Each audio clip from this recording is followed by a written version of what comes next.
Hi, I am Erica T. Worth, author of the Indigenous literary horror novel White Horse, which is out now with Flatiron Macmillan. And it is about Carrie, who is an urban Indian woman who loves heavy metal and loves horror, but despises her mother because she believes that her mother abandoned her when she was 2 days old. And when her cousin Debbie discovers an ancient bracelet of her mother's, and Carrie touches the bracelet, her mother's ghost begins to haunt Carrie, and a monster invades her dreams. And Carrie decides that she needs to find out what happened to her mother after all. And some of the inspiration for this novel is urban Indian life in Denver, Colorado. And it's also just, my love of heavy metal and horror, which was something where I went to school in Idaho Springs, people loved. And it's also a love song to old Denver.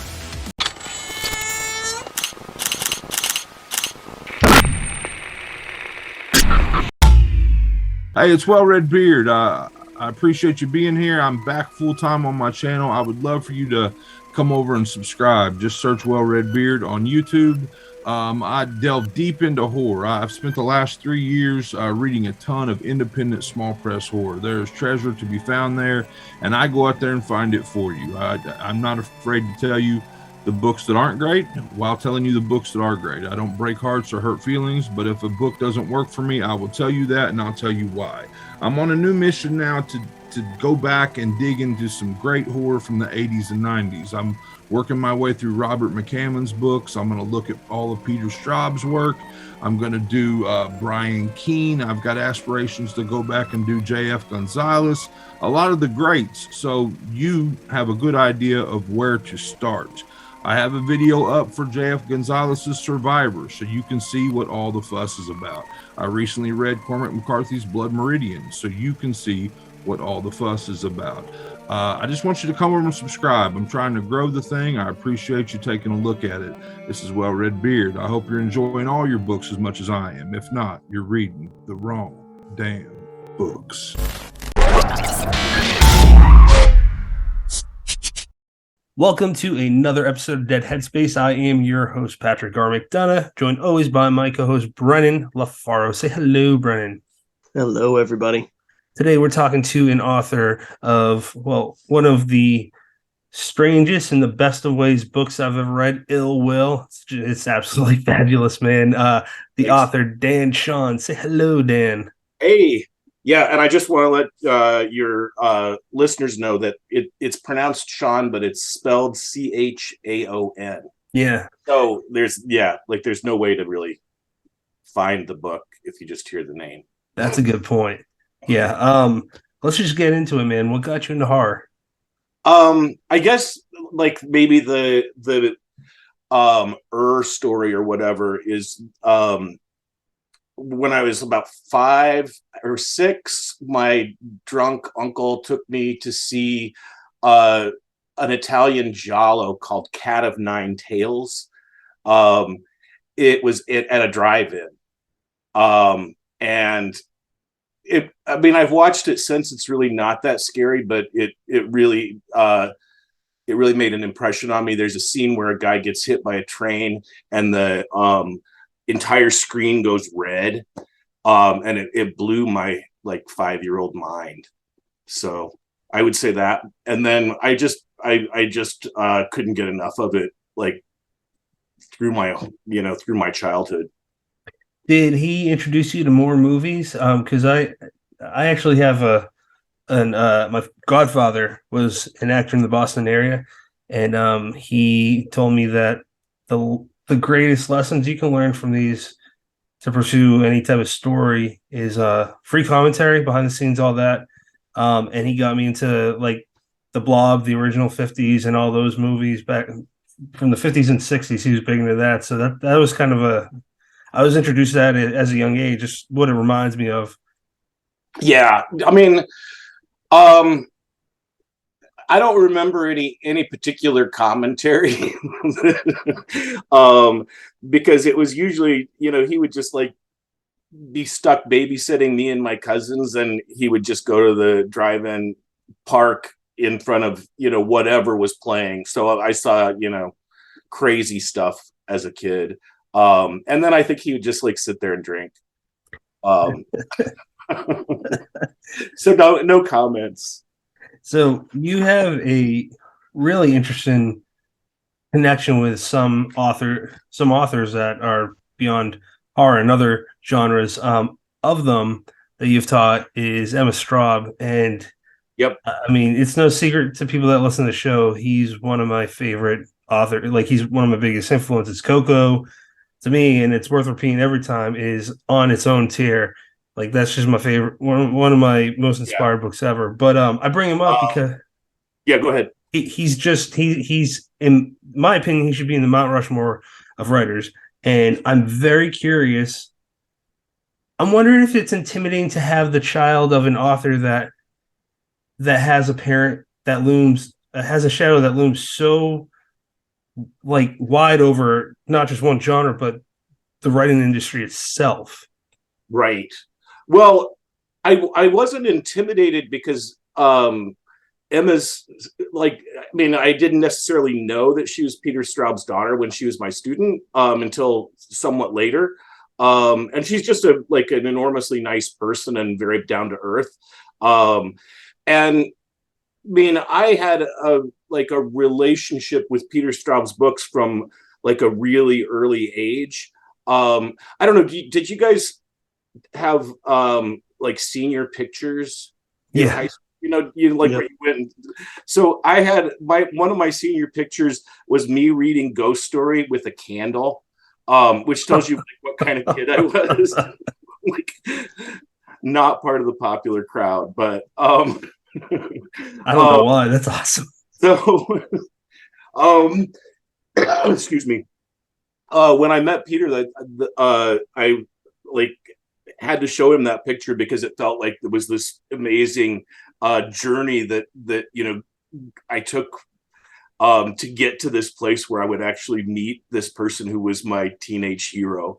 And he has been, or he died this year, but he was enormously important to me and really like super kind as well. He blurbed several of my books. And I miss him a lot. And I'm sorry that we won't have more of his books. Yeah, I agree. We had him on last year, and it was the only guest that I've ever experienced where the day before I was so excited and like nervous that my boss had asked me like what's going on, why am I like basically shaking so much, and I'm like, I'm talking to Peter Straub later today, I can't fucking wait. Who's that? Because he's not a reader.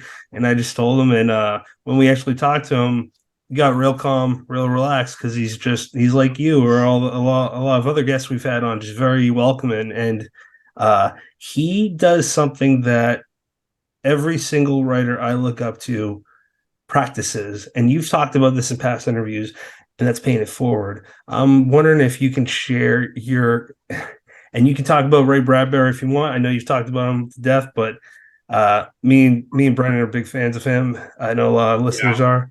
If you want to talk about him or others that have demonstrated that to you, practices that you use yourself, feel free.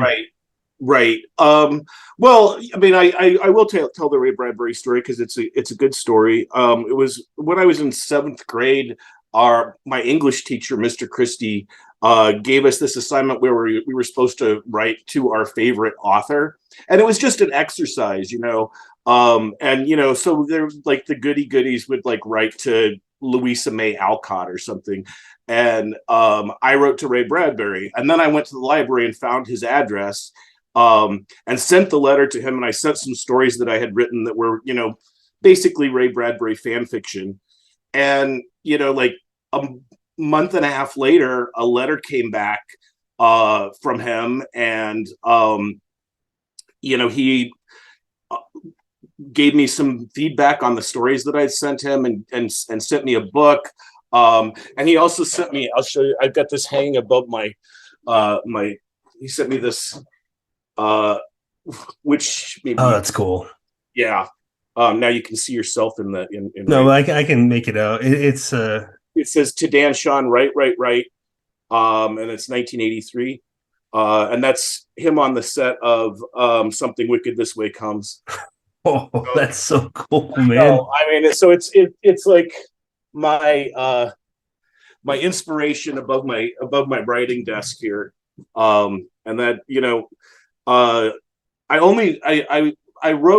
we wrote back and forth pretty much all through high school.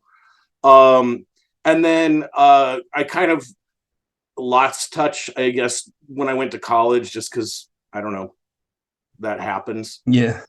And years later, I was at the LA Festival of Books, and he was there, but he had like, a line that was like 10 hours long. And he was really old by that point. But I was able to sneak in and, go up to his table and shake his hand and say hi. I don't know whether he recognized me or not, though. Because he was like signing his like 15,000th book of the day. That's amazing. So, I mean, right off the bat, if there's no one else, that doesn't even matter, because you've had Peter Straub blurb some of your books, and Ray Bradbury was directly influential to you at a very, like, the most impressionable age. So clearly they have demonstrated, like, to pay it forward. And for those that, because we have new listeners that are, or newer writers that listen to, so I think the phrase paying it forward might not make complete sense to everyone. Just helping others that are newer in the industry. And I've really not run into anyone that has become, quote unquote, a seasoned writer.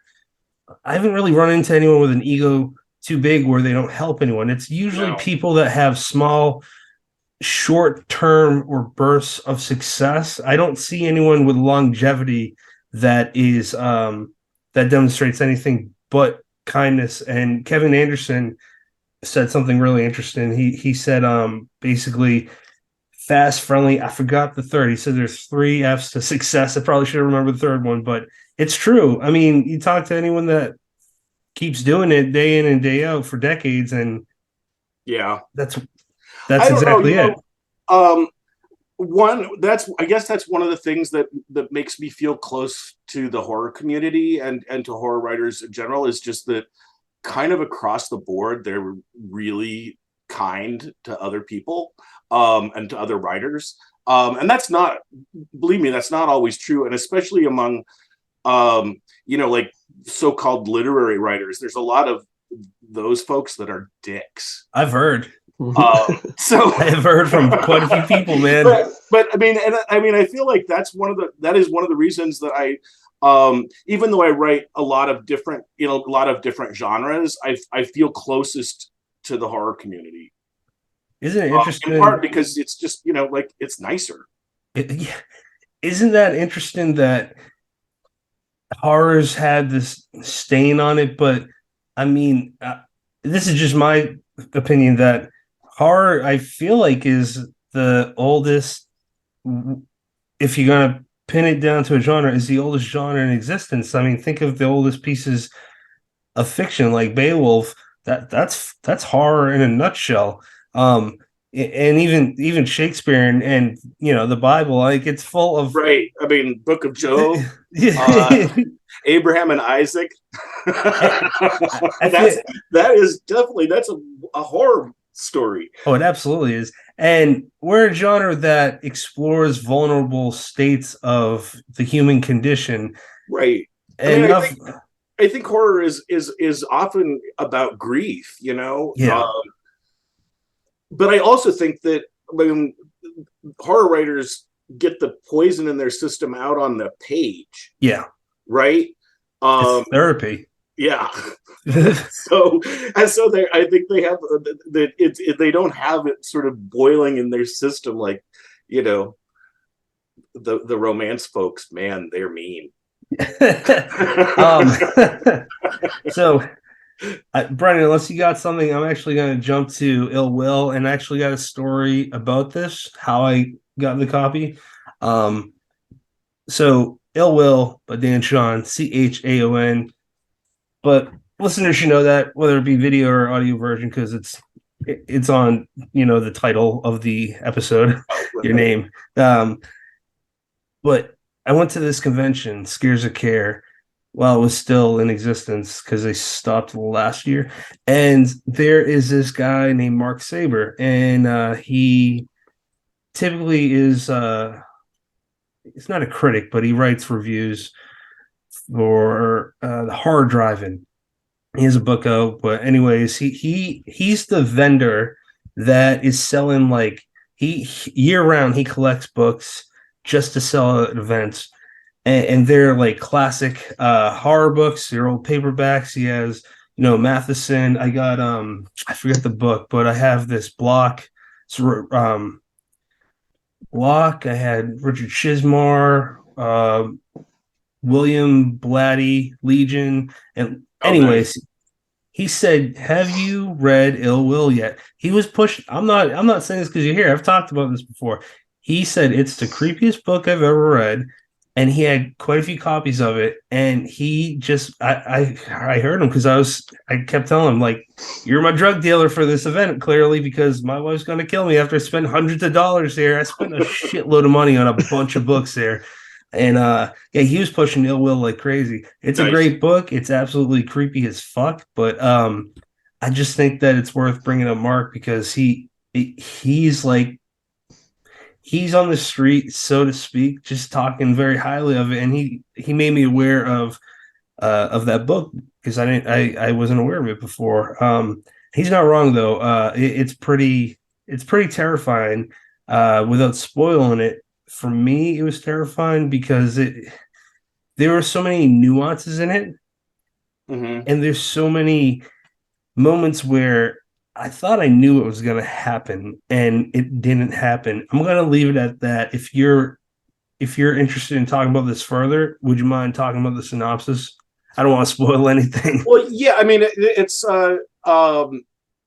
there's a psychologist named Dustin Tillman who, when he was a child, his father and mother and aunt and uncle were murdered, and he was sort of instrumental in testifying against his adopted older brother, Rusty, and getting Rusty sent to prison. That's a big part of the story. The other part of the story is, as an adult, Dustin finds out that his brother that he accused has gotten out of prison, has been exonerated by the Innocence Project. And at the same time, he is working with one of his patients who believes that a serial killer is at work in the Cleveland area, a serial killer who likes to drown drunk college boys. Jack Daniels. Yeah. It's sort of based on the smiley face killer, which is a kind of urban. I don't know whether you know this urban legend. Didn't they make a movie off of that guy, the smiley face killer? They might have. I don't know. I know they made. There have been some, like, crappy documentaries about it. Is that the one? I've seen so many true crime. I feel like I know. Is that the one where he brought his little girl to some of them? No, I don't think so. This is like where, like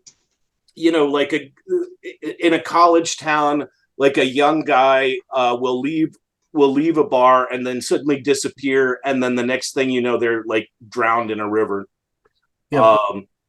And some people think there's as many as 40 of these cases. Wow. And some people think it's completely fraudulent and just an urban legend. I'm sort of I'm more in that boat than I am that there's like a serial killer or a cult kidnapping frat bros and drowning them.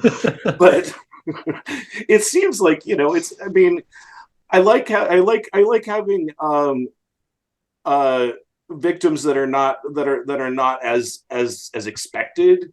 That's one thing that I think I was interested in with this book. I mean, I was a huge consumer of serial killer books, movies, all of that stuff. I mean, like you, I love the Blue Rose trilogy, which is, I think, one of the great serial killer books of all time. Absolutely. But I wanted to play with that genre and sort of mess with it, and like I knew what the expectations were, and sort of try to be true to those while at the same time like messing with them and sort of playing a little bit with those tropes. It's such a fine line to bring therapist in with serial killers, but I think you did it well because I mean, I really wanted to write about the satanic panic stuff because that was like that was my high school. Right. They shut down my D&D club, man. Because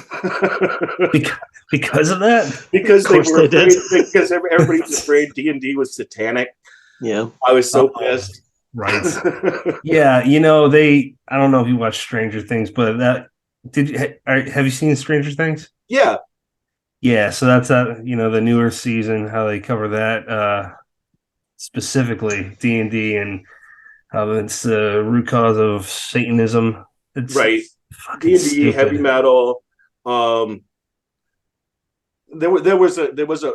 grew up in a small town in Nebraska, so that which is where Ill Will, the childhood sections of Ill Will are set as well. So it was a big deal in a lot of these small towns. I mean, people really believed that they were sacrificing babies in the graveyard, and I mean, they believed some really crazy things. Were you big into video games, at least in the 90s when you were growing up? Yeah, I was, but I had kind of I never settled on a good gaming system. I was sort of more of a PC guy. So like the games, I mean, I tended not to like horror games. I did like the D&D based games like Baldur's Gate. I just bring that up because I know that crowd seems like the same crowd that got riled up and blamed video games for cause of really anything from mass shootings to sacrificial scenarios, and that's why they created the rating system back then. Right.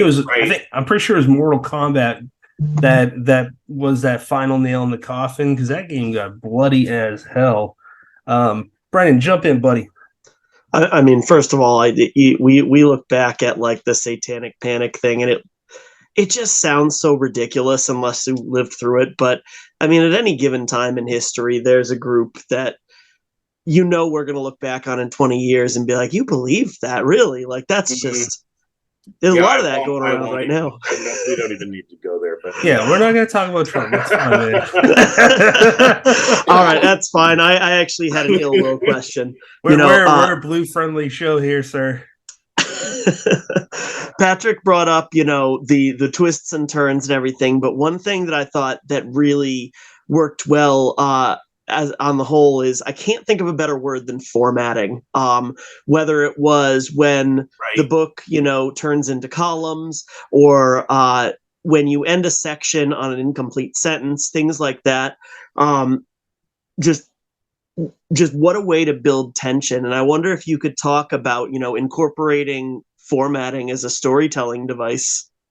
Yeah, I mean, part of it is that I do I write a lot in longhand, and at one point I just had divided a sheet of paper because I wanted to do I wanted to compare like first, second, and third person to decide which one I wanted. And as I was doing it, they sort of morphed, and I kept thinking, I really want to have these side by side. And I was also really inspired by poetry and by like the way that the poetry can use a page and can use like the space of a page. And I wanted to have like this kind of sense of blank spaces in the text, because that felt like it was true to the character who like is constantly sort of aphasic, and also true to the sort of theme of the book, which is about, you know, kind of like the unknowability of other people, and the way that truth is really malleable, and memory is really malleable.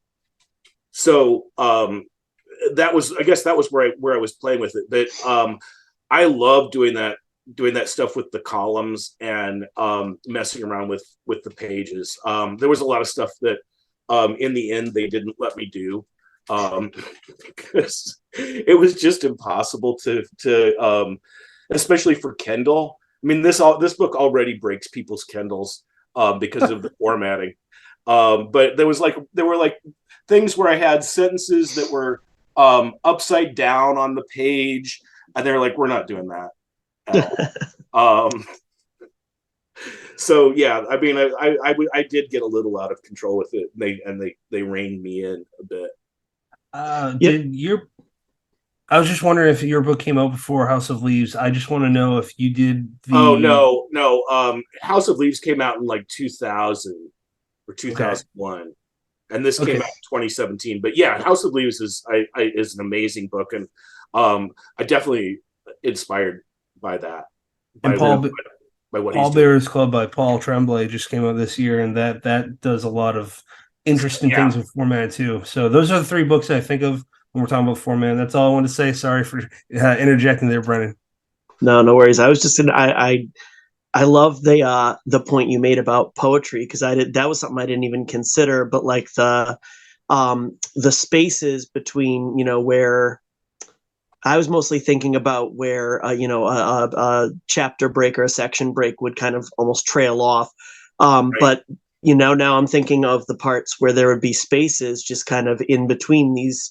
Not in between paragraphs, but almost in between sentences. Right. And it reminds me of that whole where, you know, in poetry where they'll indent a line so that you almost kind of add a little bit of extra rest there, a little extra pause.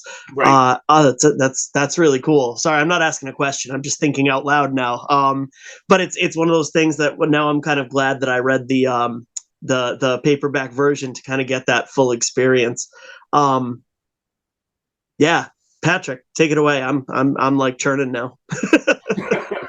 Well, I'd like to actually just say one thing from Michael J. Seidlinger. He said, "Tell Dennis said hi. He's awesome, and I bet it'll be a baller episode."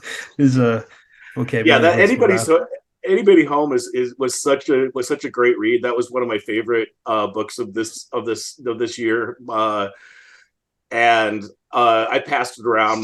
Both my sons read it, and we all really dug it. So yeah, you know, he's the one that brought you up on his episode, and I'm like, holy shit, I should see if Dan even replies. And I'm honestly surprised when still we've done this for almost 3 years now. I'm still surprised when some people reply. I'm like, holy shit, I just had to tweet them. I mean, I love that about Twitter. I've met so many great people on Twitter. I met Nathan Ballenrud on Twitter. I met David Demchuk on Twitter. Gabino Iglesias on Twitter. Yeah. So really, really cool. Gabino is really funny in the sense where it's just like not in a clown funny way, but like he's funny in the sense where like he's such a big bastard. And I met him at a convention and I hugged him, and I felt like if he wanted to, right then and there, he could have killed me from a hug. But he's such a friendly guy, and he hustles his ass off. Oh, I know, yeah. But Devil Take You Home is a damn good book. And it's got some real gore in it, which makes me happy. The brothers in it. I was going to say bolt cutters. Yeah, I was just going to say the brothers in Michael's book. Just that did it for me. When the cops show up, and I'm not going to say anymore, but if you want to find out what one does to the other, it's real. What is it? Abel and Cain. Mm-hmm. Yeah. I actually want to jump to your latest book, Sleepwalk, and I again don't want to. We tend to give our guests a chance to say the synopsis, Oh, sure. so we don't ruin anything. So take it away. Sleepwalk takes place in sort of an alternate, not really science fiction-y, but slightly different America that's a little more collapsing than it is right now. And there's a guy who is a fixer for a corporation called Value Standard Enterprises. He does things like kill podcasters who have wronged the corporation, or clean up after a massacre, or he does some minor human trafficking. But anyway, he gets this call on one of his burner phones from this girl who claims to be his biological daughter. And that sets in motion a chain of events that sort of throws his life into chaos. And it's a road novel. It's like he's always on the road. He travels around in a camper with his pit bull. And it's also, I think, sort of comic in the way that, Hunter S. Thompson is comic. It's kind of druggy, kind of weird. And I guess maybe horror adjacent, but I would call it more noir than horror. Yeah, that for sure. I'm curious as far as reception to this. Has this been, in your eyes, more well received than Ill Will or any of the others in the past, or No, it hasn't. It got good reviews. I don't think it did not sell as well as Ill Will, but it's hard to tell what's going on with the book industry right now. Yeah. Like, where do people find out about books? Podcasts, book talk, I guess. But yeah, I don't know. That being said, it's got a film option on it, and maybe that'll help. We'll see. I have not had the best of luck with film stuff, unfortunately. Ill Will was supposed to be a series, a limited series on HBO, and it got killed in May, along with Batgirl and like 10 tons of other stuff. Yeah. During that weird thing that happened with AT&T.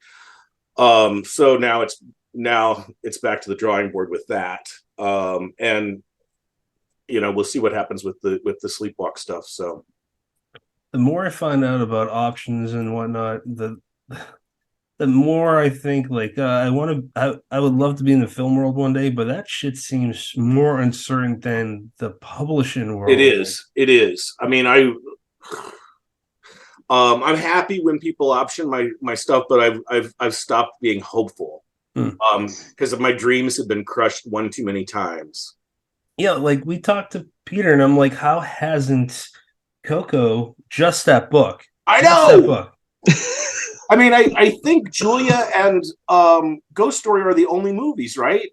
He wasn't a fan of Ghost Story. He's nice about how he says it. Really, I love the cast. It's cool to see all those old farts in there, but that's my dog. Sorry about that. Oh, it's fine. Dogs, cats, really and babies come on the show every now and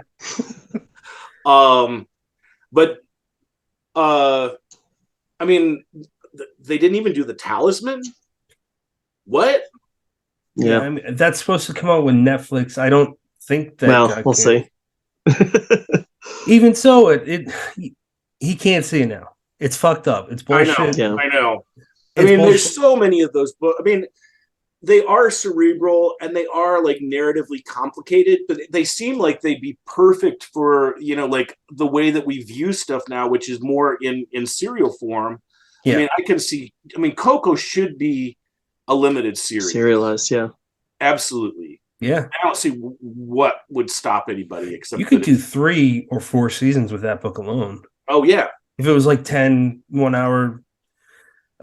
He said that I think his son was dealing with it. I don't want to put words in his mouth, but his son's an agent, I believe, and he said it was in his hands trying to sell it at the moment. And then you got, I'm jumping around here, but Chuck Palahniuk, how hasn't he? I just don't understand it. Maybe I'm naive, but like I don't. I know he's gotten fucked from friends before. He didn't tell it to us, but I've heard that in other interviews where he's gotten screwed out of deals from an agent or someone handling one of his movies. But like Fight Club is such a massive movie, you'd figure that they would go to Chuck for other. Well, it wasn't. I think there was one other one. They did Choke. Yeah, Choke, and it had it didn't get the same wide appeal. Yeah, but it was good. Yeah, I would think at least Haunted would get something. Oh, but Haunted got ripped off by one of the Final Destination movies. Did it? The actual the swimming pool thing. Oh. They actually used that. I never saw his guts ripped out. It's like Final Destination 4 or 3. That's why I saw. I love the first one, and the second and third, I think, were ones that I was a fan of too. I don't remember watching any more past that though. I've seen all of them. I'm sad to say, but no, I'm not sad to say. I'm proud to say. I like I mean, in terms of just like pure, Rube Goldberg death sequences. Yeah, you can't beat those. I mean, the staging of that scene in Final Destination 2, the interstate wreck. I could watch that all day. You're talking about with the logs? Yeah. I saw one time a truck like that, and I'm like, oh fuck. Jeffrey, I'd get off the interstate if I saw that. Jeffrey, oh god, is it Riddick? Is that his last name? The screenwriter, him and Devin Soya, the main actor, they're on Twitter quite a bit too. That's a crazy thing. Like, like Joe Lansdale, I've been a fan of him before I knew his name behind stuff like the animated Batman series or some other things that he was behind. And there's been plenty of cases with people on here going back to talking about how, I guess, interconnected Twitter is. And it's insane, at least to me, because I grew up in the 90s and I'm friends with some of the people that were writing back then that I was a fan of. And it's a really weird concept. I know. I'm in New Jersey, and do you happen to be a fan, or did you ever watch Rocko's Modern Life? Yeah, sure. So I'm at this convention. I walk by this booth, and it's like this big Cartoon Network, and has all this different cartoons there. And one of them was Rocko. No, wait. Oh, I'm sorry. It was Courage the Dog. I mixed that up. Courage the Cowardly Dog. And he said that he was part of the team that designed the backgrounds for it. I'm like, that show was one of the first where I was conscious of horror being just poured into my brain, because that show is so fucked up, but I love it. I know it. My kids were little when that was out. And I was like, okay, yeah, this seems fine. And then I sat there and watched it with them. I'm like, holy shit, this is terrifying. You got a talking dog with two old people in the middle of nowhere that are dealing with aliens and a bunch of other things. But it was just kind of neat talking to this guy that was part of that team. And I don't know, man. Like, I see people talking shit about Twitter saying it's a hellscape, and first thing that pops in my mind is, well, why don't you get away from it if it's such a nightmare? Because you meet a lot of great people on it. Yeah, I mean, I have it curated in a way that I don't really see a lot of the really negative stuff. I just stay away from like that kind of like hard ass political screaming. And I've met just a ton of people that I really admire and are really cool to hang out with, talk to. Jeffrey Ford's on there. I talk to him sometimes. John Langan, Paul Tremblay's on there. I haven't seen him in a while, but he's on there. Yeah. Talking about options, man. talk about hitting it big with them. I mean, are Shyamalan. you excited about that? I'm really curious. I'm so pleased for him.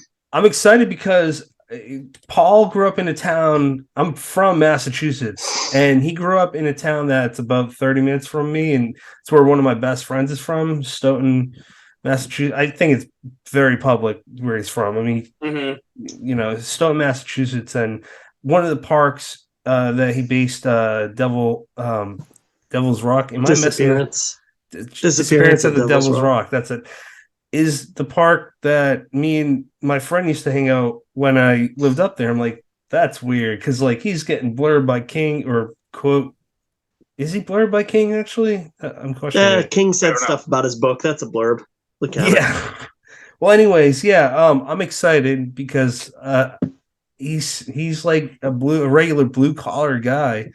And that's all he ever was raised around, and it makes me hopeful and excited. If it's gonna be a good movie, I don't know, man. It's got a good. I like Dave Bautista, but so do I. Yeah, it looks. I mean, I think there was some sort of issue with Paul not getting as much credit as maybe he should have.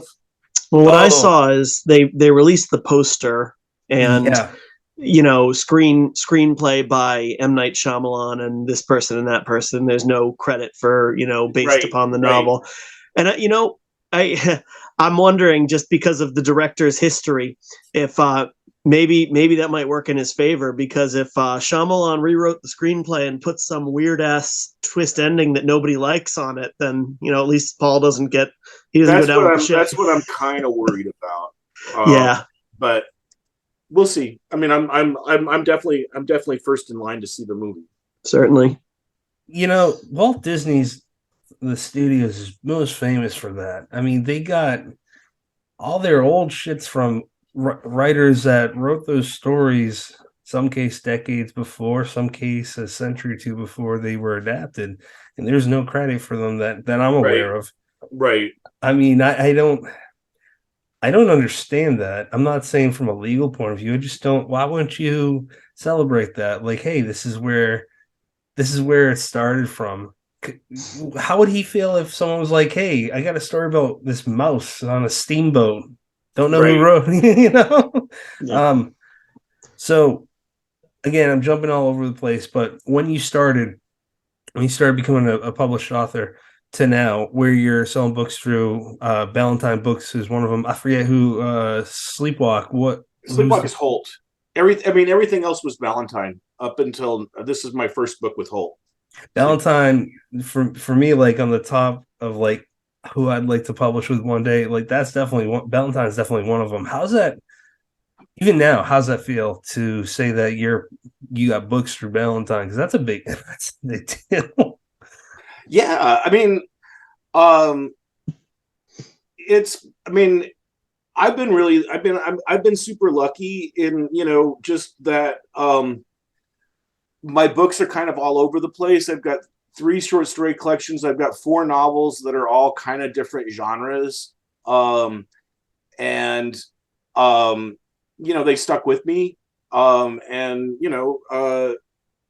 been able to sort of publish these weird books and get a little bit of money for it, which is super nice. Now, I did see that one of your first short story collections was later republished by Ballantine. Forgive me. That's right. My first one. My first book was originally published by a university press, by Northwestern University Press. That was the book. That was the only book I published in the 90s. And then Ballantine republished it in after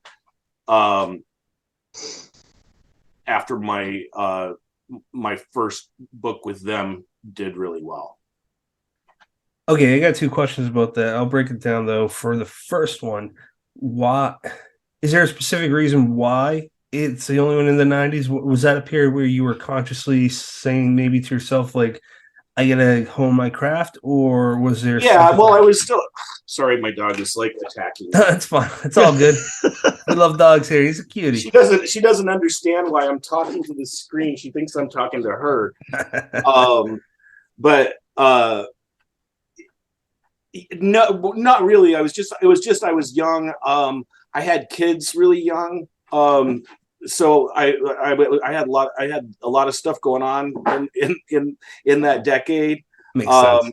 And I was in the process of trying to figure out how to write novels, which was another challenge. So yeah, I mean, then once I sort of got the hang of things, the books started coming a little faster. But yeah, the first one was really slow. Did you have, or do you still have any trunk novels? Because there was something interesting that I hadn't heard up until we had Kevin J. Anderson on 2 or 3 weeks ago, and he was saying that Dean Koontz was pretty much one of his earlier mentors, and that Koontz said the first 1,000,000 words are your practice words. It made me feel better because I wrote about 7 or 8, I lost count, 7 or 8 novels that, like, 5 of them I knew going in was like, I'm just practicing. I want to find my voice, and I don't want this shit published, and it's not anything I want to revisit probably. But he also said if you get paid for those 1,000,000 words, that's a bonus. Do you have any long form fiction that you won't ever show to anyone? Yeah, I mean, I do, but I mean, I still take pieces from it and use it in other stuff. So, I mean, I never feel like anything's wasted, or that, I'm just, like, this is horrible and there's no use for it. I feel like, anything you write, you're learning from, but also you're just generating potential material for later down the line. One thing that I think I heard it from Josh Mallerman that I always kind of attached to was the idea that if that almost like there's no such thing as a novel to be totally trunked, totally scrapped and forgotten about, because if you sat down with the aim to write a story, at one point you were excited to tell that story. Right. And it's got life in it. You just wouldn't spend that much time. Exactly. That makes sense. Yeah, I mean, there are certain things that I for whatever reason, personal or not, I tend to go back to. And like, I have to find the right container for those things. And a lot of times for me, it's just like, I've got these things that I want to write about, and I just have to figure out the right, like, plot and framework that makes them come alive. And trying out different things is I think part of the fun. I really want to, like, write books in all genres, just because it's interesting. Not that I would publish books in all genres. Yeah. So I brought this up before we started recording, but I'm curious. I said that you kind of remind me of, your bibliography reminds me of Chuck Palahniuk, in the sense where it's I can't really say it's, I mean, lots of authors mix genres with their books, but right. But the way you do it, it's not even the voice. I feel like it's kind of the spirits of your books. They're dark, they're weird, they're bizarre, and I only mean that in the nicest of ways, because that's what we're all drawn to. I mean, that's what I like. Yeah. And I mean, I'm a 70s and 80s kid. I grew up sitting in front of a TV, so I mean, that's like my mind is full of the genres. I mean, I know they're, and I feel like they all kind of come on stage at one point or another. I don't know whether you remember this. There was a scene in that movie Natural Born Killers. Do you remember this? Do you remember that movie? Woody Harrelson? Yeah, Woody Harrelson and Trent Reznor did the soundtrack. I got that CD still. But they had this scene where like it was a horror scene, but it was done as like a television sitcom with Rodney Dangerfield, and it was like he was like this incestuous dad, and it was like so repulsive, but it was like played out like it was a half hour like one camera sitcom. Yeah. And I mean, to me, like that was just really inspiring because of the way that it took these very fixed genres and just twisted them and messed with them in ways that like really tickled me. Yeah. Yeah. That was that's another good example of someone that does a little bit of everything and definitely touches a lot of dark shadows, which is Woody Harrelson. Oh God. Yeah, I haven't seen the cruise ship movie yet, but I'm looking forward to a Triangle of Sadness or something like that.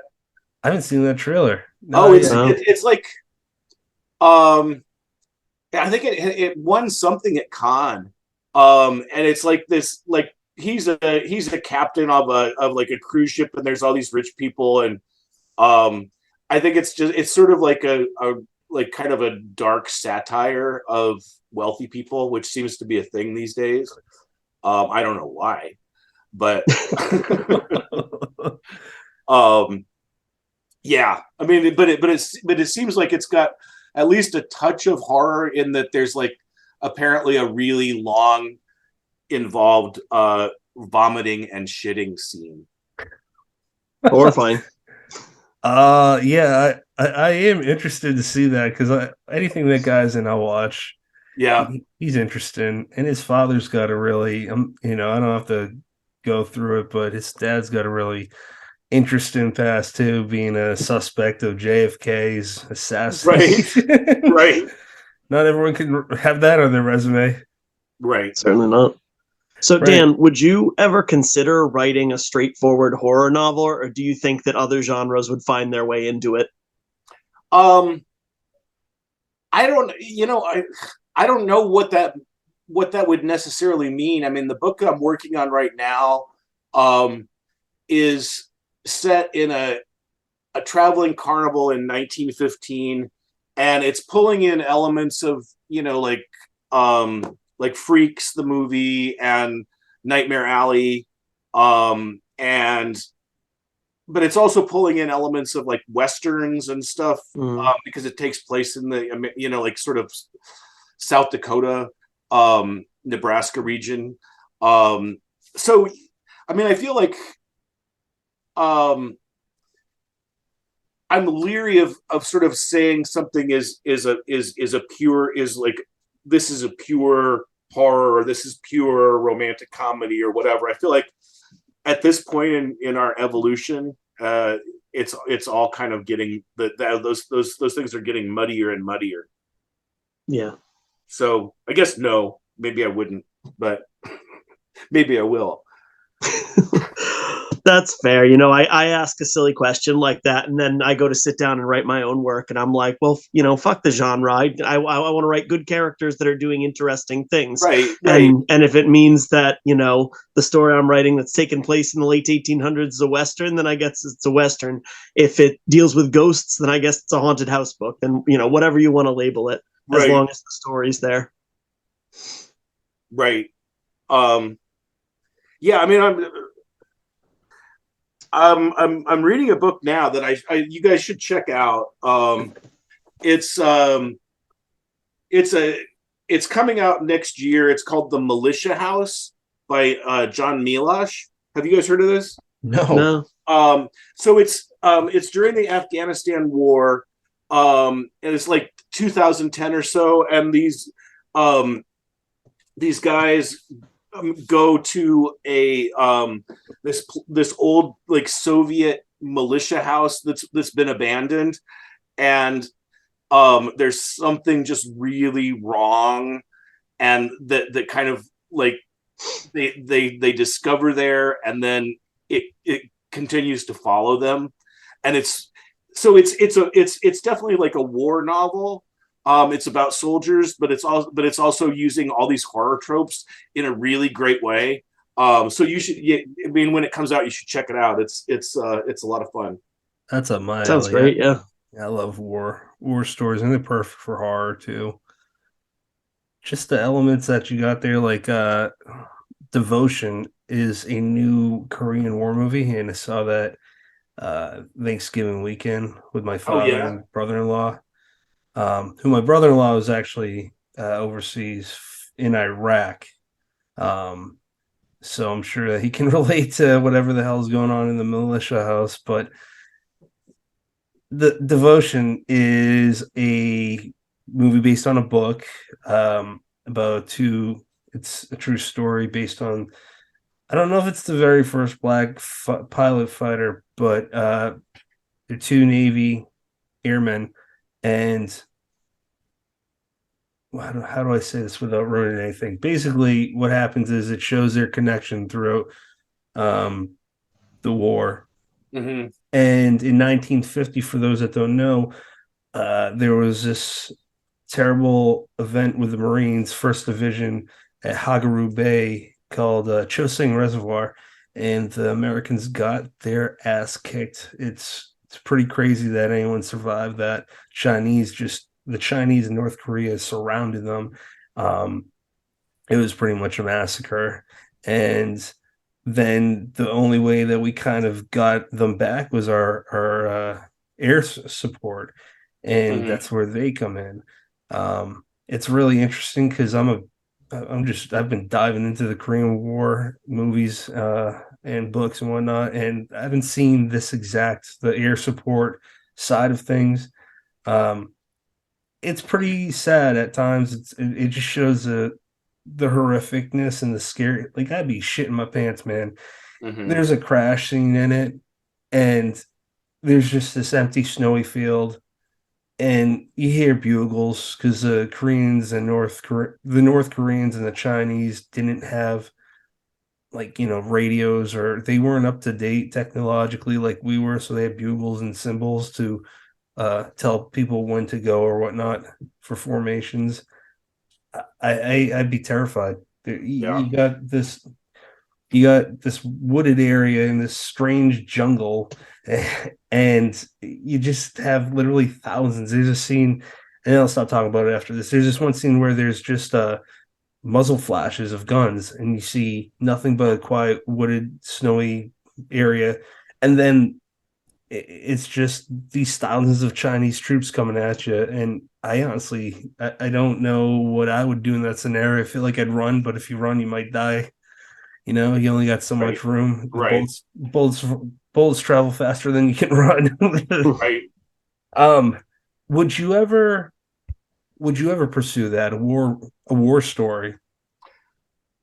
I mean, I don't know. I feel like with this book that I'm working on now, um that's set in 1915, I'm already kind of drowning in research. And I would feel like really kind of daunted by like having to like just by the amount of reading that I'd have to do to feel even remotely qualified to write about being in a war. Hmm. And this guy, the guy that wrote this militia house is actually a former soldier. Oh, So okay. I mean, I feel like that's one of the things that's interesting to me is I'm interested in like these guys who have had that experience being able to write about it in a way that feels like authentic to me. Brendan, now's a good time to bring up John Lynch. Why don't you bring up John Lynch in his book? Because it's a war book. Yeah, and he's also a veteran. Yeah. All right. So You know it better than me. That's why I'm saying, why don't you just real quick mention it? I mean, I'll quick plug for John Lynch. He wrote a book called the Warrior Retreat, and it is, I would say at its heart, it's a slasher, but it's also, the first third to half of the book takes place overseas in either Iraq or Afghanistan. Oh, And that sounds interesting. well, it's very well written because he was a Marine overseas, and he does a really great job of bringing an authenticity to it, but Mhm. also making it extremely accessible. Not drowning the reader in in Right. jargon, in Right. weapon terms and stuff like that. I really enjoyed it, and we're going to be talking to him in a couple months. Actually, you know what? I want to semi change the subject, because your point on the amount of research that would go into writing a war novel. When we were talking about Sleepwalk briefly, one thing I wanted to ask you about is, you said it's a road trip novel, and it definitely has that kind of fear and loathing aspect to it. But I wonder, because it's the setting, let's say, is so sprawling, because it takes place in over such a large area, was there a lot of research on your part? Have you done a lot of traveling? Tell us about writing. I've traveled around the US a lot. I've been to all 48. I have not yet been to Alaska or Hawaii. But I've been to all 48 states, and so I'm bringing some of that. And I also use Google Maps a lot. And I discovered some great like little images that were on Google Maps that I used in the book. Because I would just like if I was like thinking about a stretch of interstate, I would just get on Google Maps and drive, or like push my cursor down that stretch until I saw something that looked like somewhat interesting or fun. And then I'd like research that really quick.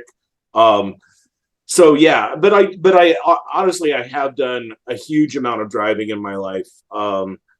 It's something I like. I like prefer to drive somewhere than to fly most of the time if I can.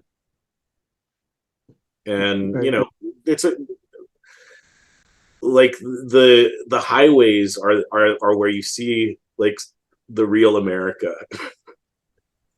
Yeah, and I think that comes through that whole idea of it's it's the cities and all that, but it's like the heartland, the Midwest, the back roads.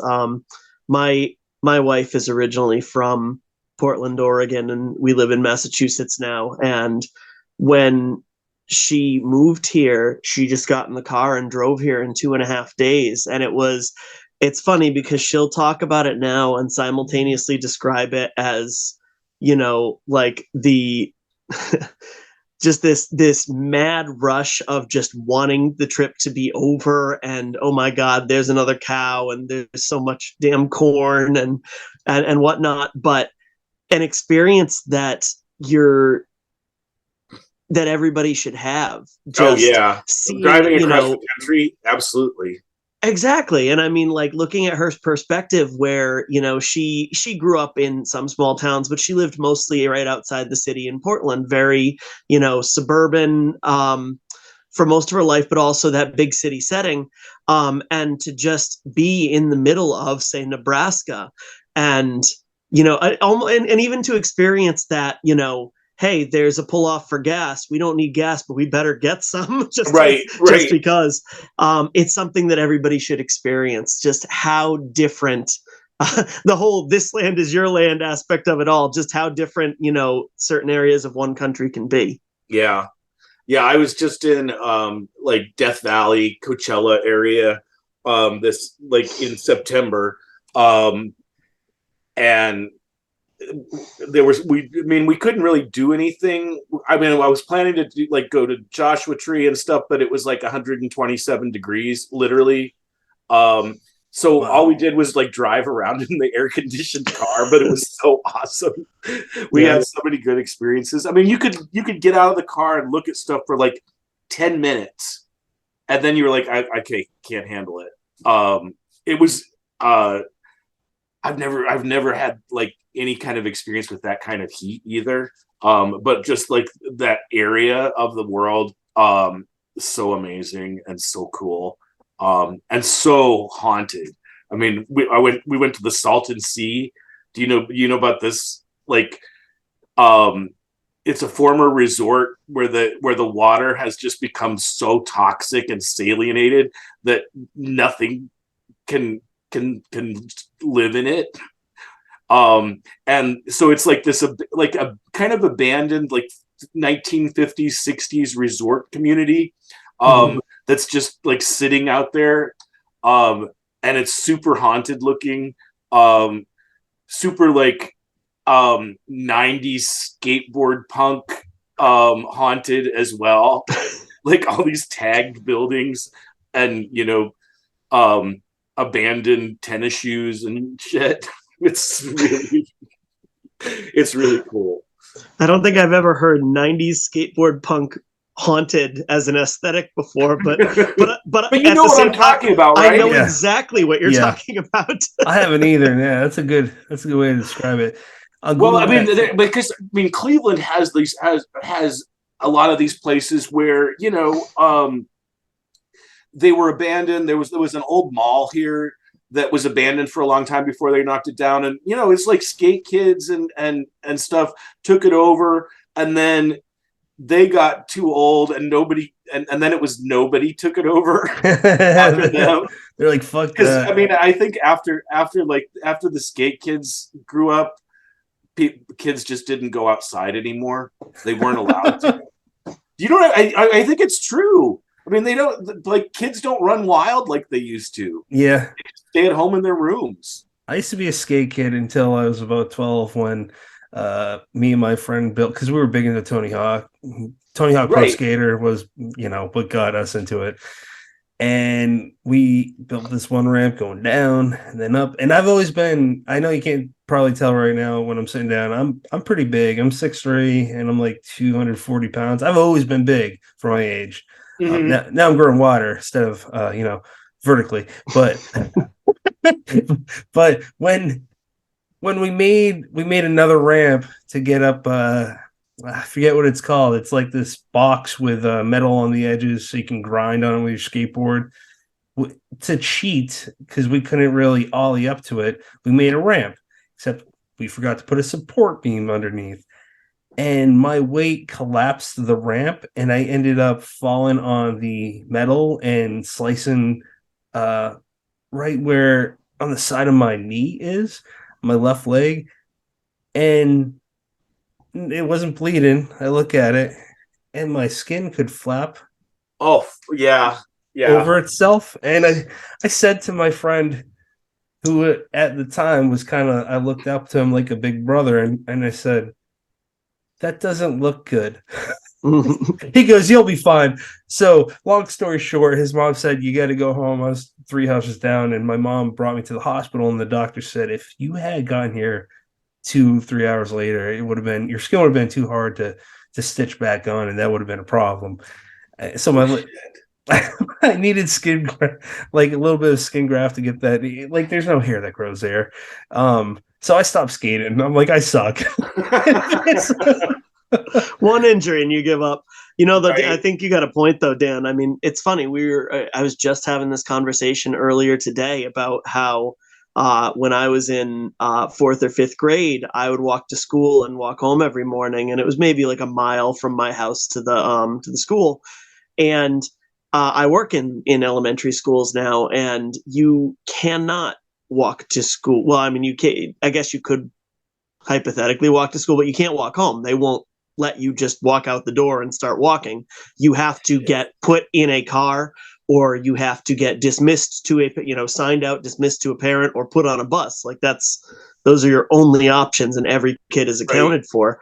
Right. So, I mean, I think that there is a little bit of that, damn kids and their devices, but I also think that society has changed in order to keep kids from running quite as wild. Right. I mean, I think that is one thing that I was really writing about in Ill Will is like, I mean, both contemporary. I mean, there's both contemporary kids who are, you know, like dabbling in heroin and going to, you know, drug dens, and then there's like the kids of the 80s that are, you know, getting drunk and praying to Satan in a graveyard while dancing to Blue Oyster Cult, you know. I don't know. I mean, I hope kids still get to have that experience. It's important. But you know, I think it also depends on what your social class is. I suspect that that poor kids probably aren't as monitored as the middle class kids are. I don't think you're right. You know, I don't know how you guys feel, but I'm not like, I'm okay with the city. Like, I love Boston. That's where we grew up. Me and Brennan, like, that's our capital. But I like it, but I would never want to live there because going to what you just said, Dan, it's important to grow up running wild and whatnot. I was in an area, not now anymore, because there's so many fucking neighborhoods built where the woods were. But when I was growing up, there was wooded area everywhere, and I feel like it's really important to connect with nature too. Not Yeah, to yeah, not to dive too deep into it, but I mean, you just kind of to escape all the technology, and it's so weird to. I'm only 33, so it's weird to put it in this kind of term. But when I was a kid, and the internet was not, there was no social media. It's so fucking weird to say that because that was only what 20 years ago. right. I think that was better to grow up around that Yeah, because like my son is 3 now, and I never thought I'd give him a tablet, but he has one because you just get so goddamn tired after working your full-time job and right. I know. it's just so weird. But we make sure he's outside all the time too, but it's just a lot different. It's so But yeah, strange. but like Brennan said, I mean, you can't let a grade school kid just go out the door and come back at dinner time. That Right. doesn't happen anymore. And I feel like they're missing something really super important. But well, okay. Speaking of nature, here's another horror book recommendation for you. That's it. Have you guys heard of The Dark Between the Trees by Fiona Barrett? I think her name is Barrett. Yeah. I feel like I have, but It's I like know I can't. it's like British folk horror. It's really awesome. It's like, and it cuts back and forth between this group of soldiers in the 16 or 1700s that are retreating, and they're going through this creepy haunted woods. And then there are these women in like contemporary times that are researching the disappearance of these soldiers, and they are also going through the woods, and it cuts back and forth between the two things, and they're both kind of having like very similar experiences, and it's really good at like getting this sort of dread, like, oh shit, you should not continue on this journey, ladies, because you're having the same experience as the 16th century soldiers are, and their experience did not end well. But I love that kind of folk horror stuff, and it's kind of a little out of fashion, I guess, but that's a good example of it that came out this year. What's the book called again? It's called The Dark Between the Trees. Between the Trees. I'm looking it up right now. Fiona Barnett, maybe. Okay. Yeah. No, I'll look into that. That sounds interesting. Check that one out. That's a cool cover. Oh shit, that's a cool cover. Yeah. Oh yeah, I have seen that. Yeah.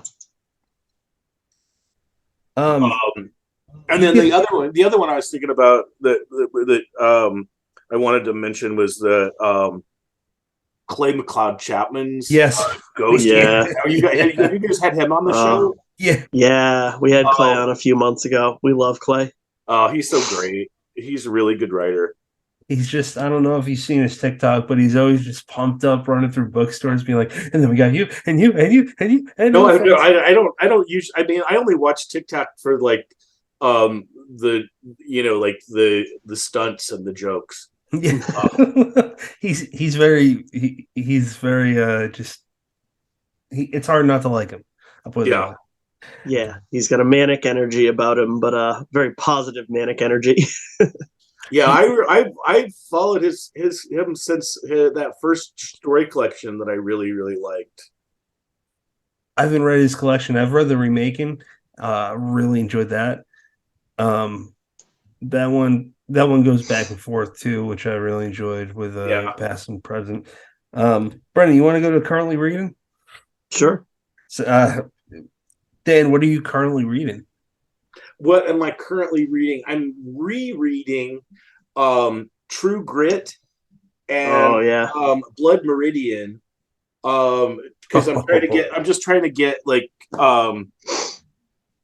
and those are both take place earlier than 19 to 15, but I'm just trying to get into the mindset and get into sort of like the language. Because I'm trying not to, I'm with this new book, I'm trying not to screw up and make people say, word or whatever.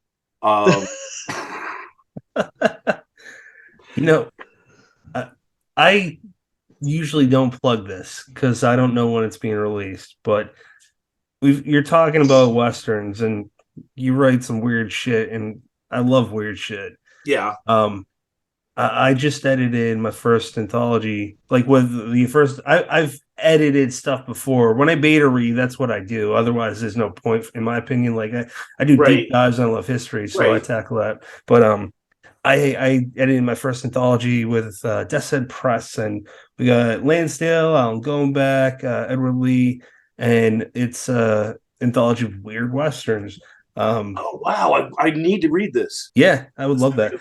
Dan, the other thing, I can't vouch for this because I haven't dove into it yet, but this is kind of a cool like catch-all for that. Well, a little before that period. Oh, thank you. Let me. It's Candy Moulton. Yeah, that sounds like a made-up name. It does, but it's something like $12-15. I thumbed through it a little bit, and it really just seems like it's got everything. Like there's even a guide, like here's what everything cost in this year. Holy shit. Right. That's amazing.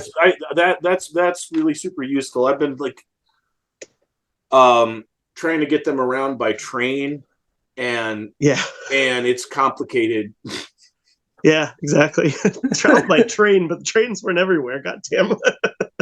True Grit. You mentioned True Grit. I haven't read it yet. It's actually a book where I could buy it online. I want to go to like a used bookstore. I always look for it, and I would like to find an older copy.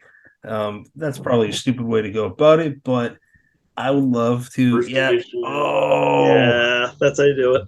First edition. That's beautiful. I mean, my copy is from when the Jeff Bridges movie came out, but it's right. Now, True Grit is just. I'm no Western expert, but I feel like if you've ever heard of only one Western book, it's True Grit. Now, I'm curious what your thoughts are on the book or movies. I love the book. I love both of the movies. I have a slight preference for the Coen brothers version. I think it's superior in part because I think they get the girl better. Yeah. I can't remember what that actress's name is. She was nominated. Haley Steinfeld. Haley Steinfeld. She's astonishing. Yes. And her performance, I think, is much truer to the book than the one in the. I think it's Kim Darby in the 1968 version.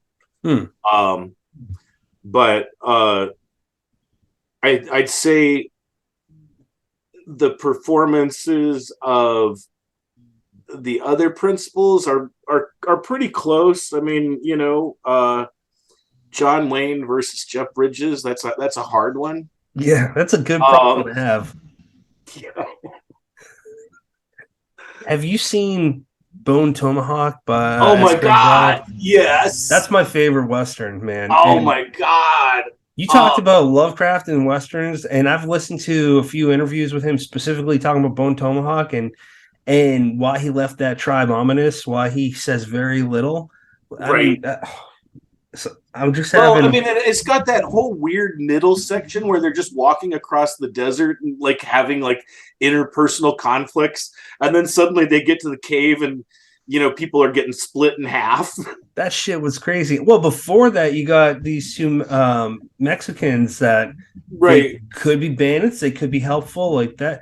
Bone Tomahawk, though, where they show the women too at the end. Their own women, how they have all their limbs cut off and their eyes are sewn shut. It's just like It's so fucked up, man. It's he left that ominous though, on purpose, and I think that it serves best like that. It's like Cenobites in the first Hellraiser when there's very little information about it. It just you see enough. You see them cut up a guy hung upside down, where like I don't know how to describe it without saying it's so fucked up. I'm not fit to be a film critic at all, but it's a movie if you haven't seen it, hardcore stuff, but you should watch it.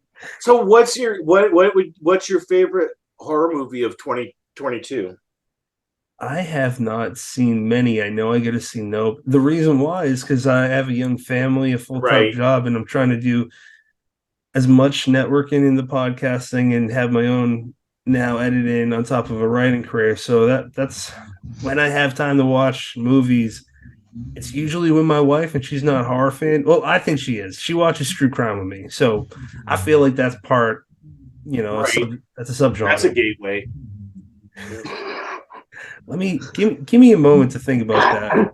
I haven't seen much this year, but one I did enjoy was X, and I haven't seen Pearl yet, but I did like X. Pearl is more comic, but it's a lot of fun. And she's great in it, Mia Goth. She's like, oh my, she's so weird. I saw. There's two that I saw that I really. Oh wait, no, there's third one that I saw. I don't know if it's considered horror, but that Justin Benson and Aaron Moorhead's Something in the Dirt. It's not really horror. It's kind of weird as hell, but it's an excellent movie. Phil Turpin, Mad God. Is that it? Is that how you say his name? No, Phil Tippett. That's it. Mad God. It's like claymation. Oh, that's 2021. Shit. Oh, right. Yeah, that's on Shudder, I think. Yeah. I was going to say The Sadness too, but that's 2021 too. That movie was fucking crazy. Have you seen The Sadness? I have. Yeah. So up there. Yeah, I mean, nobody. I would say people need to remember that David Cronenberg had a movie out this year. Oh my God! Crimes of the Future. I haven't seen that. Damn it! Right. I mean, it was like, what happened? I mean, he's only got another maybe 2 movies left in him, if that. Yeah. Come on, people. Yeah, I got to get on that. I don't know why I haven't seen that yet. Yeah, man, I want to watch Nope though. That's like the next 2022 movie I saw. Yeah, it's really fun. I liked it maybe better than Us. But it's still got some of the same problems as Us, which is, like it tends to be like more about individual scenes than about coming together as a whole. But that's fine with me too. I mean, I think he does these moments so well that it almost doesn't matter if it kind of all ties together. Yeah, that's fair. Do you want to? Oh, you know what? Because I was looking at 2022 horror movies. There's a new Jeepers Creepers, and oh my God. Yeah, I liked the first 2 until I found out about we don't have to say his name. I forget the guy that ran it, but the one that's the pedophile dude. Yeah, I don't understand why anyone would come with another one. It's so fucked up. Well, man. It's supposed to be really bad. I mean, really bad. Ratings on IMDb, out of 7,733 votes, it has 2.5 out of 10 stars. Right. Yeah. That tracks. Man, there's so many good movies. Yeah, I really love Shudder. They got a lot of excellent choices. It's so nice to have access to all that stuff. That's a really, I mean, and I've enjoyed like a lot of the like documentary stuff that they've had. You guys had Tanana Reeve on your show just recently, and she does a lot of stuff with Shudder. She did that great documentary. That was amazing. Yeah. Hey, like this is a coincidence, but Tanana Reeve and I went to college together. We were, I didn't know yeah. that. Yeah. How do you have any stories about that? No, we weren't. She was 1 year younger than me. We weren't in the same. We weren't in the same workshop. Okay, but we did know each other. So that's really cool, man. yeah. Is there any other books that you're currently reading that you want to talk about? Let's see. Well, one of my favorite books of the year that I think maybe could have gotten more attention was the John Darnielle book, Devil House. Okay. Which is really about sort of like exploring the true crime genre and kind of taking it apart. So it's got elements of horror, it's got elements of true crime, but it's also sort of like just really kind of thinking deeply about what we're doing when we're consuming that, and what emotionally and morally our responsibility as consumers of that stuff is. That's interesting. And it's got like 2 or 3 just amazing sequences. One where this well, I can't tell you what they are because it'll spoil too much. But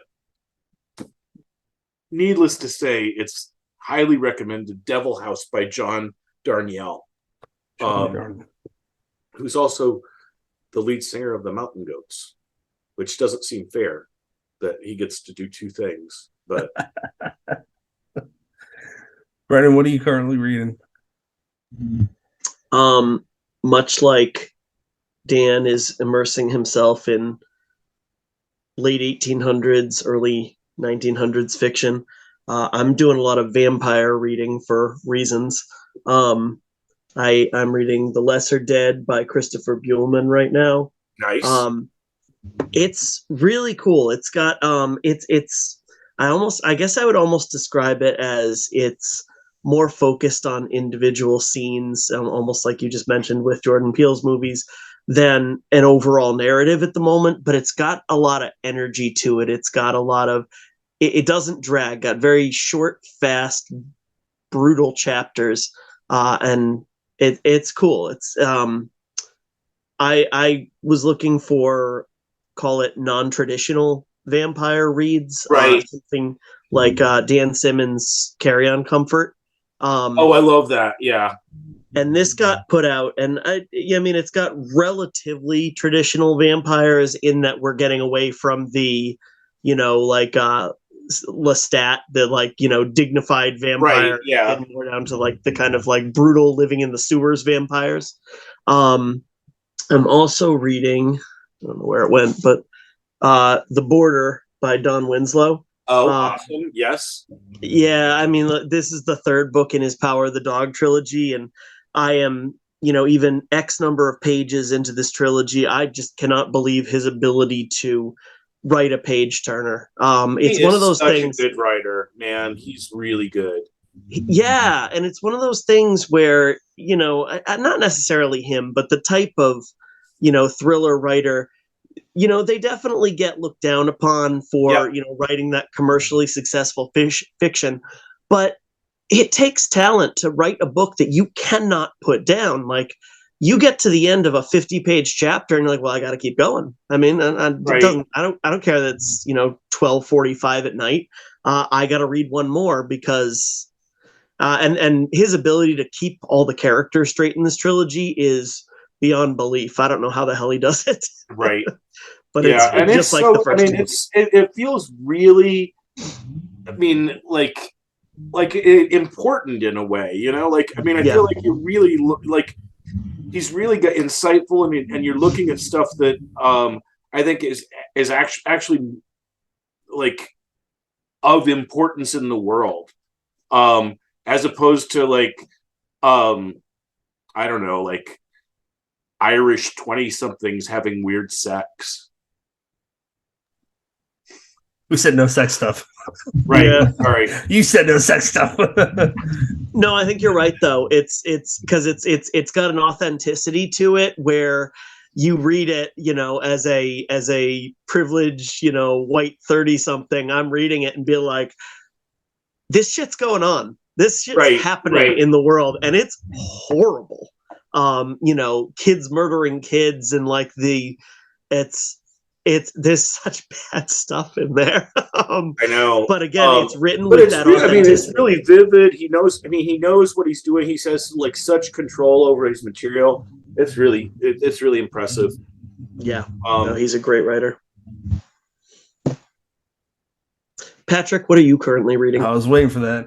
Yeah, Nice. So I'm finishing up one called Curse of the Reaper by Brian McCauley. This is, when you think you can read enough slasher flicks, books, the cover made me think of an old VHS slasher movie. You read something like this and then you're like, okay, that's pretty fucking good. So basically it's about this actor and for some reason I had Doug Bradley and Tony Todd in my head. Those are my favorite of that subgenre. Like I love Candyman, Hellraiser. They're just really, I mean, I don't know if they're a slasher, but of the boogeymen, they're my favorite because those are the most terrifying to me. But it's about this actor who used to play the Reaper. And there's about, I think, 8 movies in the series. And they're doing a remake, and he's not up for the role. There's this new guy, his kid that used to be in this like family show when he was growing up as a kid. He played this role, so he's like a child star, and they want to put him in this role that people won't expect, but he's got a drug problem, and basically those two worlds collide. And the issue is that the old timer hears the Reaper, and he comes out through him as if he's the puppeteer, and the older actor is the puppet. So it gets wild, it gets crazy, but it doesn't surprise me that Brian, knowing his background as a screenwriter, like he was on the show as a screenwriter for Fuller House, a remake of Full House. It doesn't surprise me that he can do this very well, but it flows. Just the symmetry is amazing. I'll leave it there. I think it's going to be on my top 10 for 2022 releases. There's 2 others that I haven't started reading yet, but I'm very excited for 2023 releases. Eric LaRocca, he has a debut coming out next year called Everything the Darkness Eats through Clash Books. Don't really know what it's about. Doesn't matter. Everything I've read by him is bonkers, insane, yet super compelling. And then Victor Laval, Lone Women. Yeah, he's he's really special, man. Like I can't really put into really words. Special. I just can't put into words who. Not that everyone should be compared to others, but I don't know who I'd compare him to if I was playing that game. He's his own thing. Yeah, he's sui generis. Yeah. I love Big Machine so much. That was such a big book for me. But I also love Devil in Silver really made a big impression on me. And that's one that not many people talk about. I really love that one. And I guess, now he's doing all this stuff with, the Changeling is going to be a movie or TV show, and he's got a lot of stuff going on. Yeah, absolutely. And since I'm not going to get into details at all because nothing is official, but some of I got one anthology coming out. Probably, it's definitely going to be next year. Not probably. It's going to come out next year. Hot Iron and Cold Blood, an anthology of the Weird West. So I have to be a student and practice what I preach. I got one that is essential if you want to read anthologies called Dark Forces. It's when Stephen King's The Mist first was published. It's got Ray Bradbury, Edward Gorey, Robert Bloch. It's just it's thick. It's fuck. It's a thick book. Yeah. But yeah, that's one of the anthologies I'm gonna be reading soon. Dan, where can people follow you? Well, as long as Twitter is still around, they can follow me on Twitter until it collapses, and I'm at Dan Chaon. I'm also on Post. which is like it's some sort of social media thing, but I don't know whether it's going to last. And you can find me on Tumblr, if you can believe. I'm always on Tumblr posting pictures of stuff.